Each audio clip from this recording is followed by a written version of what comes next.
আসসালামু আলাইকুম। মাই group Facebook page এবং ইউটিউব চ্যানেলে সকলকে স্বাগতম।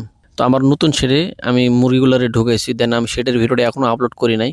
তো এখানে আমার যে পুরানা শেডটা ছিল সেখানে মুরগি রাখার ফলে মুরগিগুলো অনেকদিন হয়ে গেছে, মুরগি বড় হয়ে গেছে। তো ওই জায়গাটা অনেক ছোট ছিল, যার কারণে আমরা নতুন একটা ঘর করে মুরগিগুলার এখানে ট্রান্সফার করি। আর আমাদের ওই ঘরে আমরা আবার নতুন যেগুলো বাচ্চা ফুটাইছি তো ওই বাচ্চাগুলারে ওখানে রাখছি।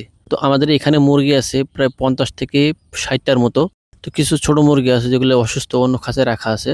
তো যাই হোক, আমাদের এই মুরগিগুলো আমরা শুধু ডিমের জন্য তৈরি করতেছি, কারণ মুরগির থেকে ডিমের চাহিদাটা একটু বেশি সবসময় থাকে। আর দেশি মুরগির ডিম সবসময় একটু সাধারণ ডিমের তুলনায় ব্রয়লার বা লেয়ার বলেন তো এটার থেকে এটার দাম একটু বেশি পাওয়া যায়। তো আমরা যে খাবারটা এদেরকে দিতেছি, আমাদের বেশিরভাগ খাবার হচ্ছে একদম ন্যাচারালি গ্রামের যে খাবারগুলো দেওয়া যায়।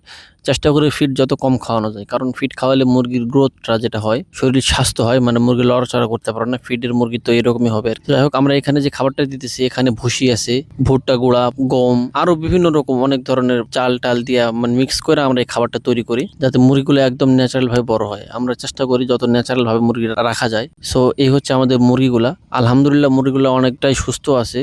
ইনশাল্লাহ আমাদের যে শেডটা আমরা তৈরি করেছিলাম, তো আমরা ইনশাল্লাহ শেডের ভিডিওটা দেখাবো নেক্সট ভিডিওতে।